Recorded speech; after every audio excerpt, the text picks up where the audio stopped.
And we're live. Good morning, y'all. Happy Tuesday. I'm so excited to be back in New York City. I spent this past weekend at home in Charlotte, North Carolina with my family, so it was so fun to finally see them because I hadn't seen any of them since like February. So it'd been a really, really long time. And we got to hang out. We did a little golf cart ride in my neighborhood. It was really, really fun. But I'm excited to be back today because we have a very special guest for today's live, Tara Connor, Miss USA 2006, on here. I'm so thrilled to talk with her because she's been working since her reign on a lot of advocacy, and there's a lot of overlap there. Hello! Hi, gorgeous!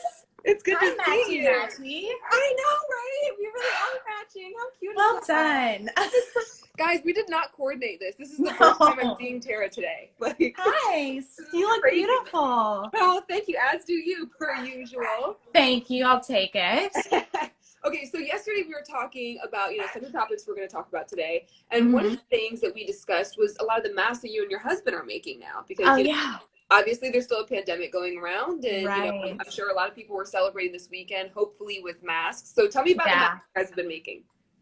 So pandemic hits, and my husband wanted to go to the grocery store to get essentials, right? And he didn't have a mask on, and I was like, babe, I really don't feel safe with you going to the store without a mask. And he was like, well, I can't find any anywhere. And I was like, you're a designer, make one. And so he did, and he did such a great job. And I just kind of looked at him and said, babe, I bet you could probably sell those. A lot of people need them. And it just took off, girl. It just took off. Like, I've never been that busy in my life, literally helping him sew. You're helping him sew these masks? Girl. Are you like signing your name on the inside of them? Because I would buy them. Well, I did write everyone a cute note in the beginning when we were only selling like maybe like 50 or so a day. I'd be like, stay safe, we love you. And then we started selling close to like 500 to over 1,000 a day, to where it was just like, we couldn't keep up with it. So we ended up, it was kind of amazing because we were able to get 60 people employed safely. Oh my gosh. And we were able to grow Go Circus, his business, which was really cool. And we've also helped donate so many. Like in the beginning, people are like, you should just give those away. I'm like, you know what? They cost money to make. They do. People forget that. They're like, well, you actually need to buy just fabric. Like the elastic, to buy the elastic that would go over the ear, you used to be able to get a spool of that for $5. And then once the pandemic hit and people were able to make masks, a spool went up to $50 and then to $100. Yes, just for elastic. So we got really creative, and we just made it work, like it was nice to find something that could help me feel useful during a time where I felt so powerless. Yeah. Well, and you guys have so many different designs. I was like scrolling on the website earlier today, and there's so much on there. Like there's a variety. Super cute. And then we also have like masks for youth as well, and the smaller ones can fit someone up to like 3 or 4 years old. So we've been blessed. Like we've been really lucky to like get our hands on cool fabrics, and everything is CDC approved and underneath the Kaiser Permanente standards and whatnot. So we just tried to help the best that we could, try to help. Oh, well, I love to hear. And you've been helping, you've been working, you've been doing all kinds of work since your reign. I mean, obviously you're Miss USA 2006, but since then you've been working on a lot of different areas of advocacy. And one of those is helping to reframe what mental health looks like in the United States. So can you tell me about that, what you've done with, speaking, with conferences that you've been attending since the end of your reign? Yeah, I mean, when I was going through my public scandal, if you will, we looked at mental illness and addiction in a very different way. So when Miss USA fails a drug test for cocaine, people just see her as being a bad role model. They see her as, when I say her, they're seeing me this way. They're calling me Miss USA, disgrace, like all of these different bits. But fast forward 13 years later, or 12 or so, whenever Demi Lovato overdoses, people are like, God bless you. We're praying for your speedy recovery. So, I saw in the very beginning once I had the opportunity to get sober and kind of turn my life around, I was like, oh, wow, I wasn't a bad person trying to act like I'm a good person. I was a sick person that needed to be well. Mm-hmm. And so I was able to get that treatment, and I saw how much we stigmatize addiction and mental illness. You know, I was 20 years old when I was Miss USA. I was a child. And which I cannot believe. Oh, girl. Like, especially being 29 now, like, and looking back at like what I was like at 20, I wouldn't have been able to handle it. It just wasn't the same It was just crazy. And then my Zuleika, Miss Universe that year, was 19. And then Miss Teen USA was 19. So we were all just, it was like this little young sorority of nuggets. Like, we're finally legal. We can't drink yet. Oh no. So, like, it was just so much trouble. But nonetheless, I saw a 20-year-old young woman who had been through years of abuse. I was an incest survivor, a rape survivor, mental health issues in my family, alcoholism, addiction in my family. Like, I wasn't dealt the best hand.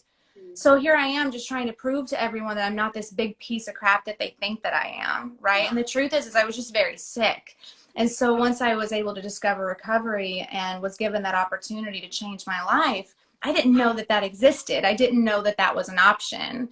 And so seeing how people would phrase their questions to me like, do you think you tarnished the crown? And I'm like, people would ask I mean, like that? Oh yes, girl, like Today Show status, like the big ones. They were like, so do you think you tarnished the crown? And I'm like, well, maybe, but if we keep looking at addiction as a bad thing, no one's going to want to get help, because all they see is this like version of Miss USA being shamed for being sick. Not for the worst picture they had of me, I think, was like of me, like I wasn't even crazy. Like, they were like, she's dancing on tables, she's kissing girls. I was like, I never danced on a table. I was too cute for that. You know, well, so I use my story. I think that, one of the important parts of your reign, during your reign and afterwards, is that you took the sting and the power out of the names that people used to call you, and you really twisted it around. Like, I think in your bio right now, your name is listed as Mess USA. Yeah. Well, and so I think that's so important for you to say, look, like, I know there were things that I did, but like, this is why, this is how we need to frame it, and going forward, this is how we should address it with other people. And I think that is essential. Yeah, I think that we have to change our language. I mean, we're so quick to criminalize each other in every aspect of life. Like, I think that it's easier for us to tear other people down than it is to lift them up, because I think we're all in a weird way trying to feel superior, and we're all terrified of looking bad, right? So what I found was, once I was being called names and kind of owning it, I was like, if I just take the weight out of this name, it's just a name. It doesn't mean anything, right? And in fact, it's kind of witty. And so, I've been working on a book for like years. It's just my story keeps changing because I keep evolving and growing. But Mess USA was something that I kind of like held on to, because I was like, well, it's cute. And we're all a little messy. Like, so I've created a community where I invite people to be unapologetically where they are, even if that's very messy at the moment, because we don't grow from a place of perfection.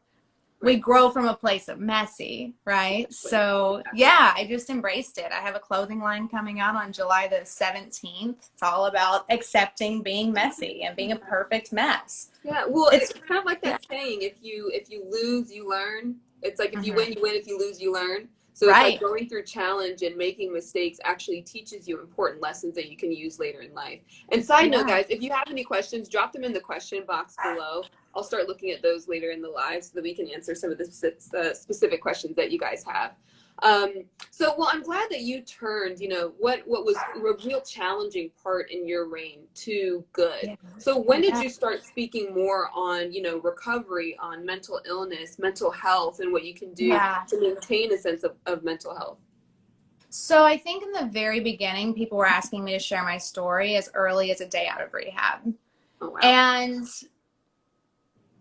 I didn't know my butt from my elbow at the time. Like, I literally was just trying to come out of the fog. I didn't know much about recovery. I just knew that what I had been doing was working. And so for the first little bit, people would just want to hear my story. They would want to hear about, like, what happened to you, and tell me about the bad stuff. So juicy. Like, it was just such a sensationalized moment that a lot of people didn't want to hear about the recovery aspect of it, because we're a nation that really likes drama. And so people just wanted to hear about the mess, right? So throughout my years of people asking me, hey, will you speak at this rehab? Hey, will you, speak at this rally? Will you go to this, walk? Whatever it is, they would ask me to share my story. And so what ended up happening is, over the years, I was seeing so many different aspects of the recovery movement.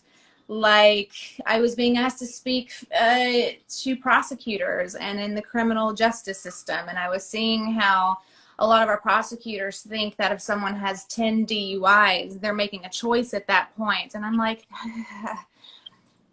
when someone is continuing to mess up their life and they're continuing to make the same mistake, obviously they can't do better than that. Like, they're powerless to do better than that. And what I found was that we were incarcerating people for being sick and making bad decisions. Now, the crazy thing about alcoholism and addiction, it's the only disease that you can have where people get mad at you for having it.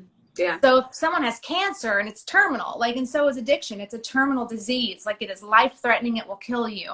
It just looks a lot nastier because the people do really dumb things when they're under the influence, right? Exactly. And so I'm seeing these people be locked up for years, like longer than rapists, longer than people who have molested children. They're being locked up for marijuana. Yeah, people don't know that you can actually there are people sitting in jail right now with life sentences for marijuana. Life sentences for marijuana. A drug that's legal in many states. Right.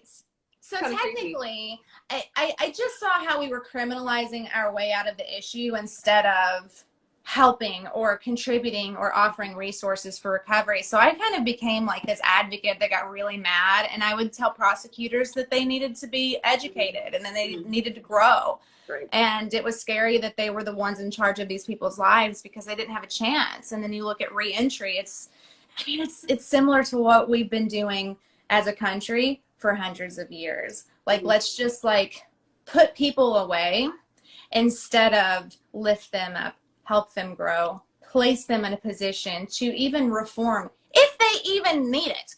Like, I don't understand how someone can be locked up for marijuana for their entire life. Like, did you learn your lesson?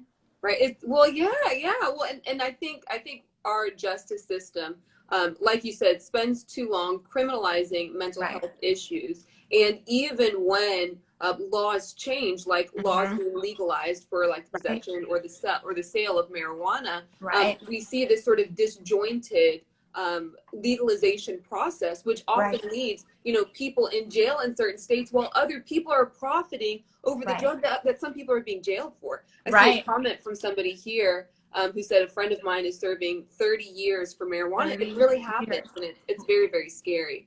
But I'm glad that you're able to sort of reframe the issue, give people a sense of how we should be addressing addiction, especially when it comes to prosecutors in the criminal justice system. Right. I mean, we also just have to be really loud. It's the access to treatment for an actual illness it's really sad.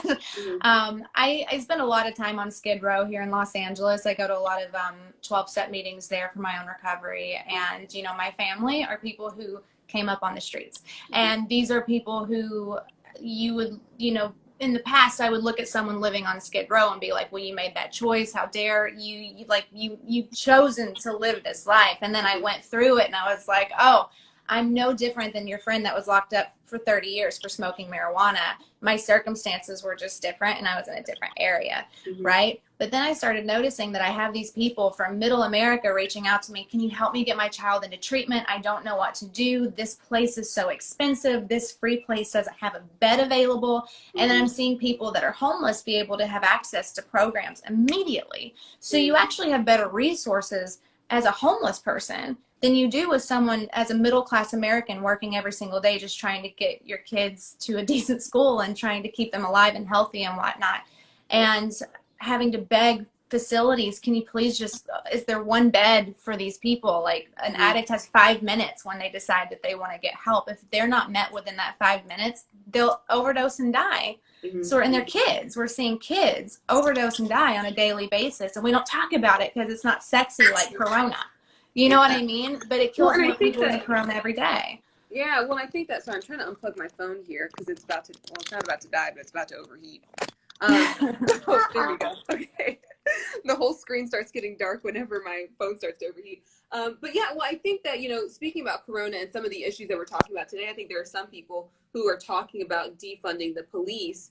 And I think what those people are talking about is funneling fewer resources into criminalizing issues and funneling more resources into providing some of those social services that we need, like offering recovery options, offering, you know, housing. That, exactly. So I think that goes right into that same conversation. It's important. Absolutely.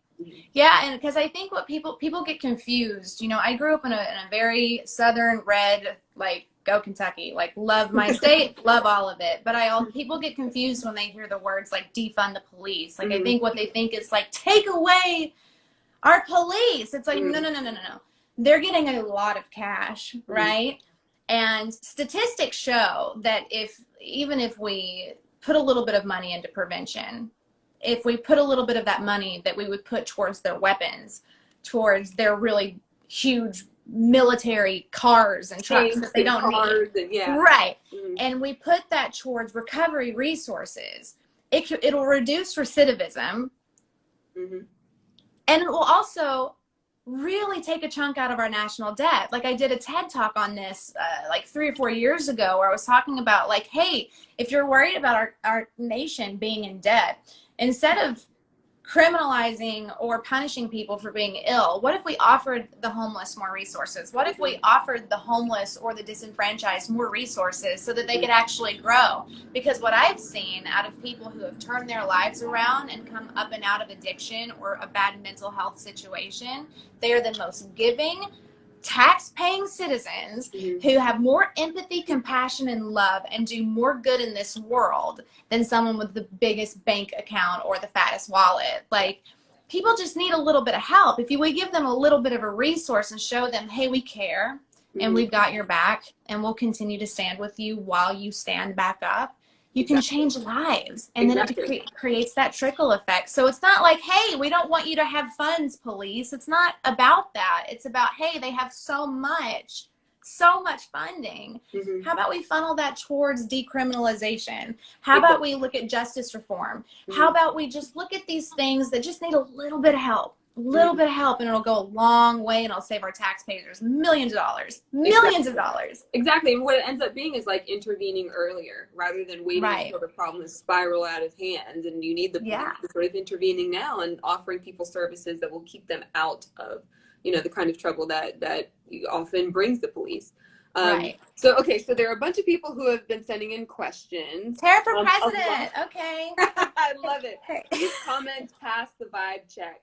I love to see these comments. Okay, so a lot of these questions are about your reign. Here's one. This is a really great question. I love this. So AG Dancer 13 says, what was your Miss USA 2006 highlight? What was the best part of your year when you're Miss USA?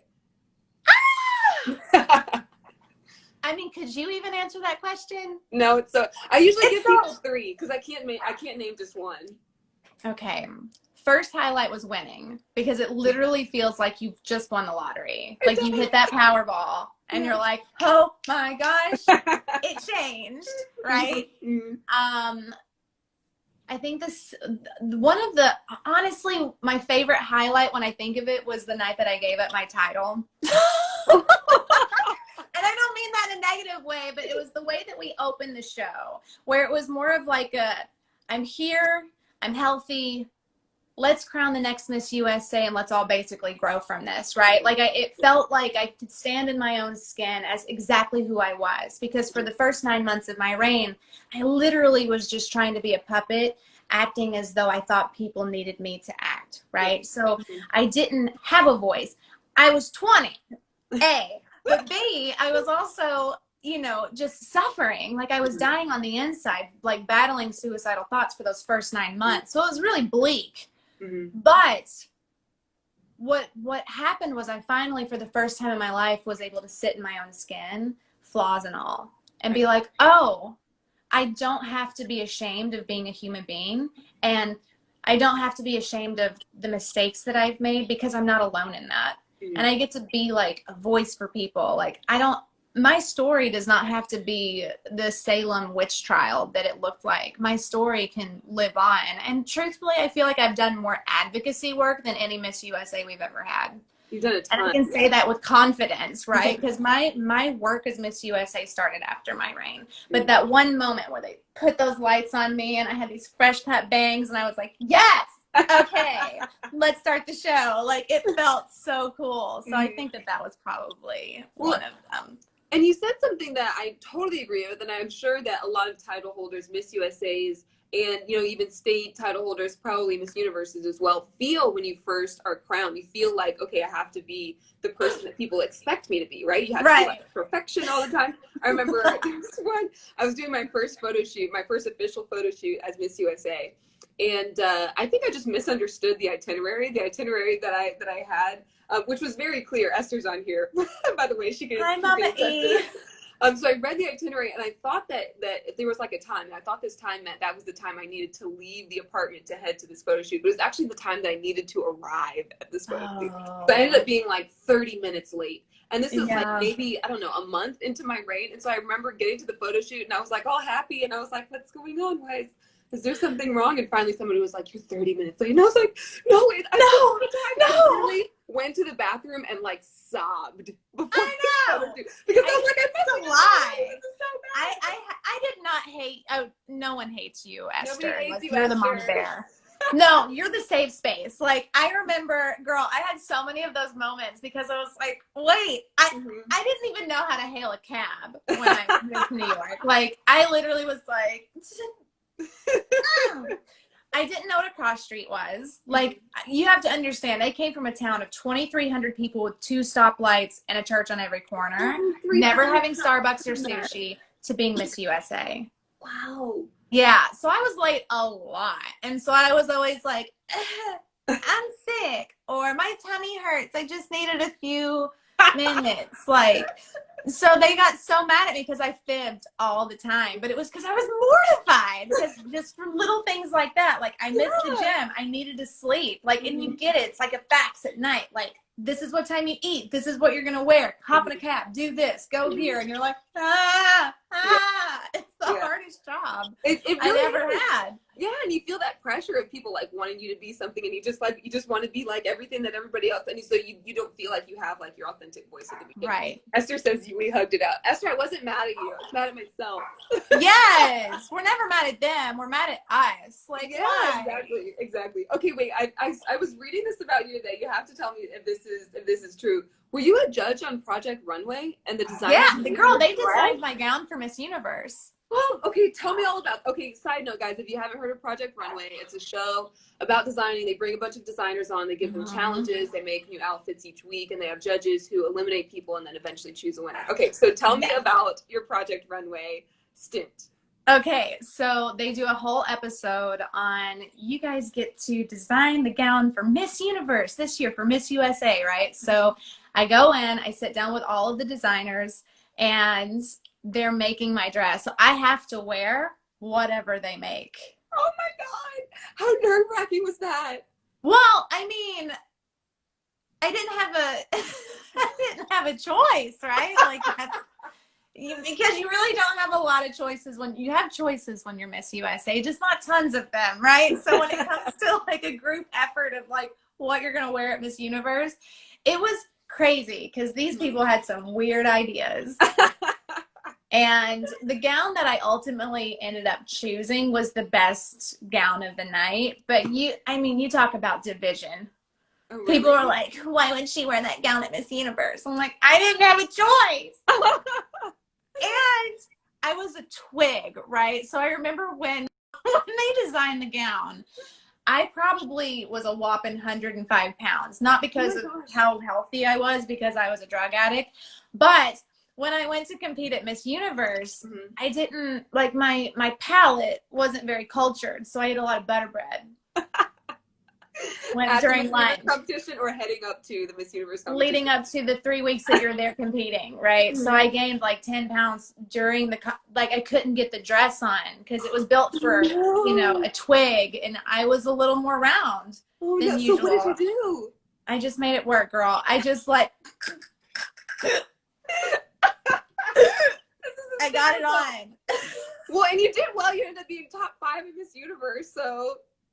And if you watch my reactions during the pageant, I'm laughing because I was like, no way am I going to do anything at Miss Universe because I'm short. You know, it was like 5'5", I think. I think I was claiming 5'5". I'm not very tall. But me neither. I was one of the like 5'5.5".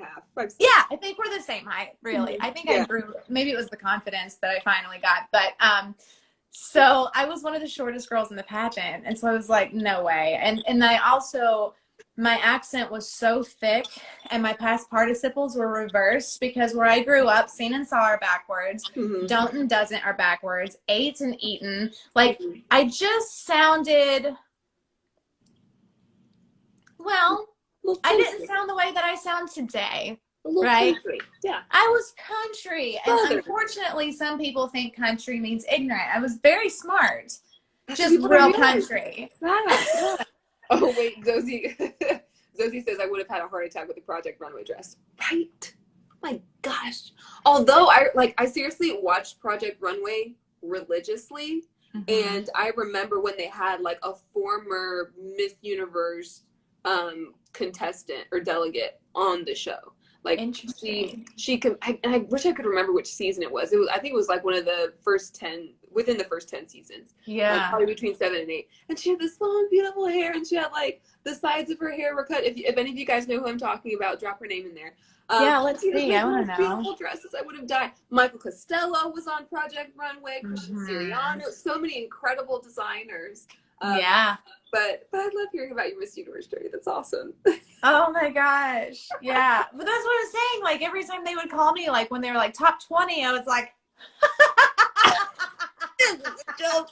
Because I just didn't believe it. And I just made it all the way to top 5, and I'm up there just laughing like, how is this happening? Because we're in Los Angeles, but Mexico didn't make it into the top 5, I believe. So I was booed. Like I was, they did not like me. And I had home court advantage, and they were like, get out.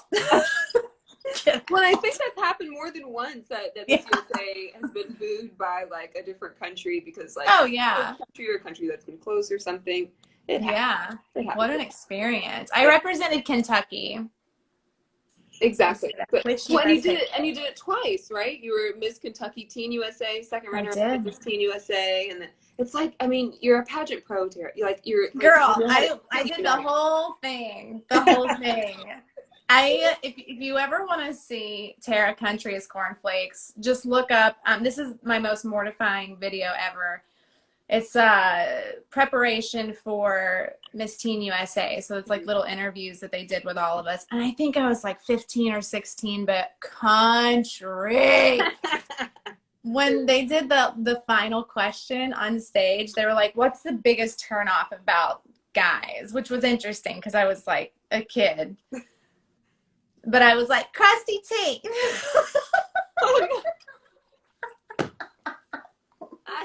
That was my on-stage final answer. Eat corn on the cob, and they still got the corn stuck in their teeth. I'm like, crusty teeth. There's Crest, there's Colgate, Listerine. Just brush your teeth. Oh my god! But that seems. It was special. Like that answer seems appropriate for a teen. It does. It was. Okay, wait. There's another. I like this question. Okay, so Real Brookie Waxman says, "What is the best part about the crown?" Since y'all had the same one. The Mickey Moto. Right. We both were Mickey Moto babies. I love the Mickey Moto. Just probably that it's the Mickey Moto crown. Yeah, it is. It's life. Yes, it's literally like. I have mine here. And it was new. Like it was like, oh, your tiara, because you guys got one after you were done. Mm-hmm. It's real cute. When did it was like I think somebody had just been crowned in the Mickey Moto like a few years before you won, so it was still like the brand new Mickey Moto. Now it's like the iconic Mickey Moto. Yes. Yeah. So, you got lucky that they brought it back. I know, right? Although I'm really excited to see what Mawad makes, because whoever I crown will get like the Mawad crown. I'll be like, how weird is that? Here's millions of dollars on your head. Wow.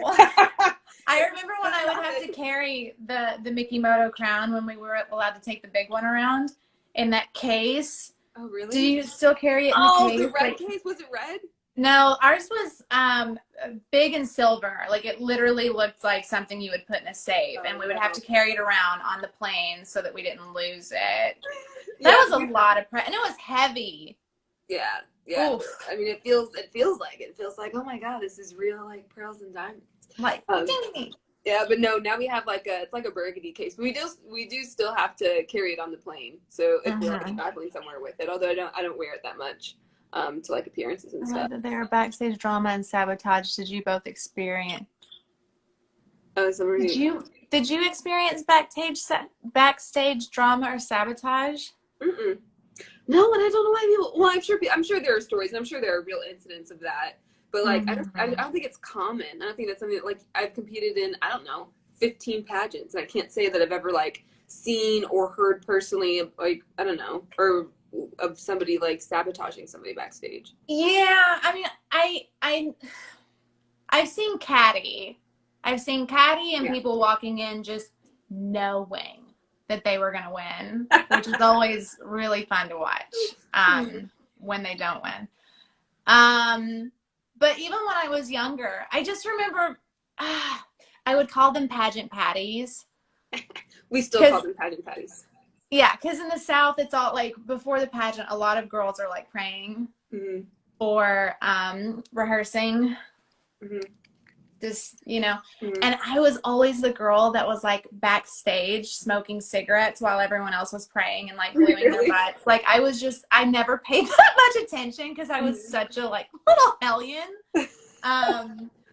But just a lot of just cattiness, like people. I think that's where we get it, where we're so afraid of what people are going to think because you're judged so harshly even before being on stage, because there's girls that are, especially in the South, like they get crazy. Very competitive. Pageants are big. Very competitive. But I think for me, I think the reason I always get confused about this question is because I don't think that you see any more cattiness than you would see like in a regular workplace or in any other activity. Like, I don't see any more cattiness from pageant competitors than I see from like athletes I competed with in track and field, or things I had to argue with, when I was practicing. So I don't think it's like I don't think it's unusual. It's just like people. Sometimes you see catty people in different areas of life, and sometimes anytime there's a competition, there's always going to be some level of cattiness or people being big mean jerk faces. Yeah, it happens. I always try to be very nice to people. Oh, I didn't ask you about this. Okay, so this person says, did you enjoy filming Pageant? No.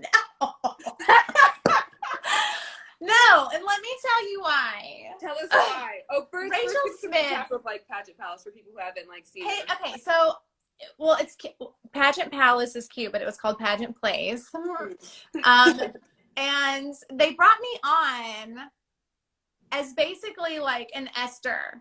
Like if I was like travel managing the girls with all of my infinite wisdom from my crazy year before. Like, so helpful. Like the 2007 girls. It was like 2007 and then like you were at it. And so so they started filming it. Oh, when did they start filming it? It wasn't long after my year was over, but I just remember Rachel Smith was so mad. She was like, I just feel like I have a mess to clean up. Oh, no. Girl, my sisters weren't very nice to me during that time, but it was a different time. But anyway, so basically they brought me in because they wanted to do a show after my crazy year, because it was probably the craziest year we'd ever had, right? And so they have Miss Teen USA and the drama with like me and Katie Blair. and then Rachel just wanted to have her year, right? Because everyone, when it's their year, like they want it to be their year. And I get it. But they were trying to make a show. And so they brought me into the show so that there would be a show. And so they just hated me. So the whole time I was just like, I'm really not here to steal your thunder. Like, I don't even like this. I'm sorry. Like, Did you have to come back and like actually live in the house? I mean, I lived in at the London Hotel, which wasn't far from the house. But so they basically brought me in as kind of like a travel manager / whatever, but I was basically a title holder again during 2007. That had to be rough, especially when you were like already done. You've already crowned the next Miss USA. Yeah. And now they're sort of bringing you on because, you know, people are going to watch now. Oh, hello. Stop moving. Why is this happening? Ah! I'll fix it. Did it? That's happened to me on more than one live when my camera's happening. Do you see? It's just like. I hope Gabriella is watching this because I was doing a live with, I think she's Miss Wisconsin USA 2020, and her camera kept dropping while we were doing the live, so I was like, why don't you just hold it? So she's like holding the camera the whole time. I got it. This is a hot mess. There we go. Pow. So, okay. So Pageant Place was a lot of fun because it was my first television show, like where I was like, da-da-da-da-da, MTV. I'm a famous person. You did more than one. You did like a country music show after that. Yeah, I did this show called Gone Country where they took all these different musicians and celebrities and tried to get them to go country. But I was the only one there that wasn't a musician. So it was terrible because I'm a singer and I really enjoy like writing music. But I had just come off of another show called The Girls of Heads or Hall, where I'm trying to help turn hot mess girls into ladies. And I had been working for like 3 months straight, and I went within a week. I was in Nashville shooting this other show, and I always had a lot of confidence in my singing and stuff like that. But I ended up coming down with laryngitis and walking pneumonia, and I found out that I had it when I was on stage singing in front of this huge Nashville crowd, sounding like a dying cow. Oh no! And it was mortifying. And so the show only filmed for like 2.5 weeks, so I had sick voice the whole time. So it really like put a new fear in me with singing. So I don't like to sing in front of people now. Oh really? Yeah. I don't like playing piano in front of people. I used to compete in this America organization, and piano was my talent. And once I was playing and forgot my entire piano piece while I was competing. And somehow I finished it, but like ever since then I've had like stage fright when it comes to. Isn't that weird? Like we can walk around in a bikini and answer very hard questions and be judged on a very strong level, but have me sing in front of you, I'm like, don't want to. No way. Oh, Miss Wisconsin USA is on here. Okay, good. She said she's telling you. So you don't feel bad. It happens to everybody. Sometimes cameras. Yeah. I'm glad that you guys enjoyed Pageant Place. That's a lot of fun. Yeah, it kind of makes me want to like go back and like watch a few more episodes of it. Yeah, I tried to watch it. I watched it probably 2 years ago, and I did like a little blip on Instagram after every episode, and there was one where I was like, you know what, Rachel? I get it. I like you, girl. I'd be mad too. So you guys eventually like made up? No, I really just think that she never really liked me. Oh. Which I get it. I mean, honestly, like she was so poised and so like pageant-y, you know, and she came off of my year, which was a little unfair because that carried for a minute. So I understand the discomfort for her. But I also just was like, you know what? I literally just feel like a puppet, and I just want all of this to be over. So. Yeah, it's a tough position to be in. Okay, so there are a few people on here who are saying they wish it was available to stream. Somebody, where can I watch it? I have no idea. Like I've seen. I don't even know if it's available anymore. It used to be on iTunes. I mean, I don't know. Hit up MTV. Yeah, or stuff. Hey, bring that show back. Yeah, because I've seen like little pieces of little pageant shows on YouTube. So I'm not really sure. But sounds like a very entertaining season. Oh, it is. That you guys had. Girl, it was just drama. Okay, here's a great question from Just Delane. I hope I'm saying your name right. What was a highlight that you would never forget when you competed for Miss Universe 2006? Well, the bread and butter for sure. I'm trying to fit into your dress. That would be a panicky moment. Couldn't fit in my dress. Wow. I have to be honest. I was high the entire time. What do you mean? Like high. Like I was like on drugs. Oh, really? Like during the competition? Wow. I mean, it's a laughing matter to me now because it was years ago. Like some people are probably clutching their pearls, but I was in a lot of pain during that time. So Miss Universe wasn't a good experience for me. Like I have to be honest, like my year was really hard. And it's not that it was the pageant's fault. It's not that it was anyone's fault, aside from my own experiences and my own choices. But it was that was probably the worst I'd ever felt in my life. And I don't know how many people actually get to relate to this. And I'm sure that, Cheslie, you've got to relate to this on some level where you are in a position where you need to come off as though you have your shit together. Yeah. And you are good. And you deserve to be standing in the shoes that you're filling, right? And then, but deep down on the inside, like, you feel desperately alone and desperately like you're not enough.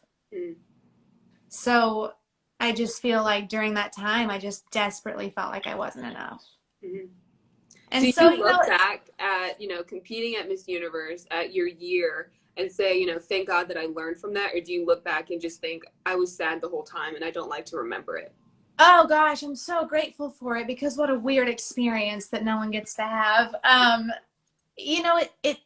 needed that. I needed that because it was the experience that I couldn't deny.